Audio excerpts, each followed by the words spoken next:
Pinoy spending more than 64 pesos for meals a day, not food poor, according to NEDA data. Yan ang pag-uusapan po natin sa araw na ito. Videos that will make you wealthy and debt-free.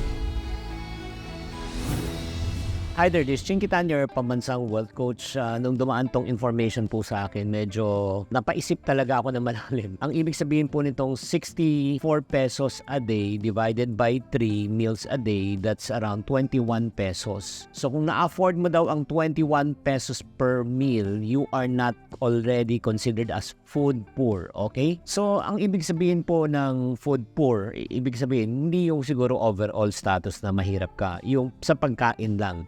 Tanong nga, kung ikaw ay nakakain ng breakfast, lunch at dinner ng 21 pesos per meal, marami nang nagtatanong nito. Totoo ba to? Makatotohanan ba to? Makatarungan ba to? O practical ba to? Realidad ba ito? O kathang isip lang? Yan ang pag-uusapan po natin. So let's be realistic. Ano ba talaga mabibili mo sa 21 pesos today? Sa halagang 21 pesos, just to give you a perspective, okay? Sa sachet ng kape, nasa 6 to 10 pesos. Dalawang pirasong pandesal, 5 to 8 pesos. Isang pirasong itlog, 6 to 7 pesos. Instant noodle, 12 to 15 pesos. Kung suma total po natin yan, pang almusal na. Pero walang kanin yan, walang gulay, walang karne. So in other words, itong pagkain na ito, yes, you will be able to survive, but it's not nutritional.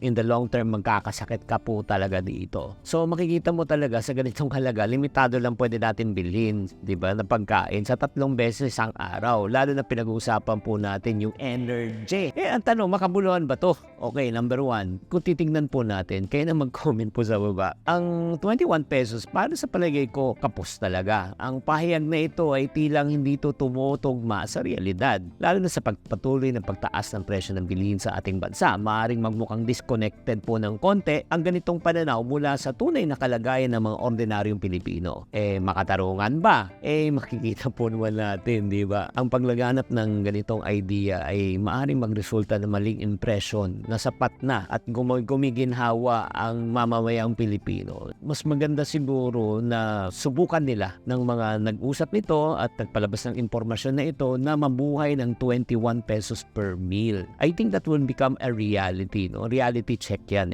para sa mga taong nagsasabi nito. So, ang talong, wag na natin pag-usapan itong parte na ito na hindi natin kayang solusyonan yung information, pero pag-usapan na natin sa ating pamahalaan at ating bansa. So in terms of kabuuan ng ekonomiya, ano saan pwede nang gawin? Number 1, siguro hanggat kailangan gawin ang pagtaas ng sahod at suporta sa mga kapuspalad at mahihirap. Yung tinatawag natin laylayan ng lipunan. Dapat itulak talaga na magkaroon ng karagdagan na sahod po talaga para matulungan ng mga mahihirap, lalo na sa pagtuloy ng pagtaas ng presyo. I don't know if you will agree with this. Hindi ko naman sinasabing sobrang taas, pero dagdagan. Pangalawa, price control. May subsidy po in terms of like for example, pangunahing bilihin, kailangan talaga masuportahan at talagang sana mapababa. Alam niyo ba sa ibang bansa, alam mo sobrang mura ng agricultural products. Sobrang mura talaga. Hindi ko lang alam presyo talaga nandito, lalo sa yung mga gulay, ang tataas na po talaga. Pangatlo talaga, pagpaplano sa budget. Ang mahalaga sa bawat Pilipino na matutunan po ang pagbabudget para may ayos po, para hindi mag-overspend. At syempre, pang-apat po, suportahan natin yung local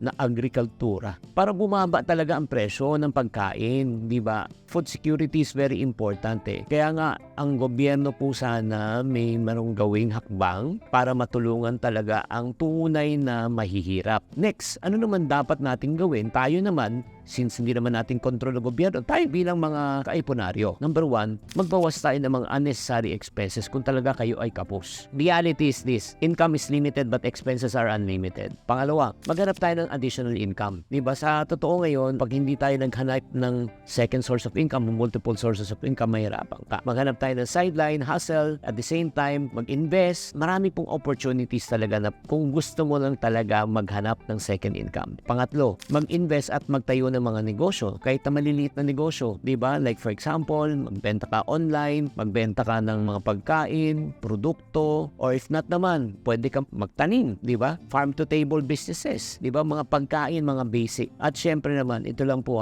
kailangan kung gusto mo talaga ka matuto talaga at madagdagan ang iyong kita, kailangan mag-invest ka sa sariling kaalaman. Hindi lamang limitado dahil wala tayong pera, di ba? Wala tayong resources. Ang pag-aaral ng bagong skills. Try to learn a new skill so that you can improve yourself. And then yung bagong skill mo, yan ang pwede mong gamitin para pagkakitaan. Ladies and gentlemen, sa pamagitan ng mga simpleng hakbang na ito, hindi lang natin mapapakita bilang mamamayang Pilipino na may malasakit po tayo sa ating bansa, puti sa ating sarili. Di ba? Ang pagtulong, syempre sa sarili, ang nag-uumpisa. Bakit? Hindi mo pwedeng tulungan ng ibang tao kung hindi mo kayang tulungan ang iyong sarili. Kaya kung ano man, kung makatarungan man, makabuluhan ba itong 21 pesos na ito, wala na tayong masasabi dyan. Bakit? Hindi natin control kung anong gusto nyo sabihin. Ang control po natin kung paano tayo mag-isip, kung ano ang dapat nating gawin para umunlad ang ating buhay. Sana nakatulong tong episode na ito. Kung meron pa kayong mga komento, please type it in the comment section. And thank you very much for subscribing on this channel. Tatandaan, tamang karunungan, tamang disiplina ang susi sa pagyaman.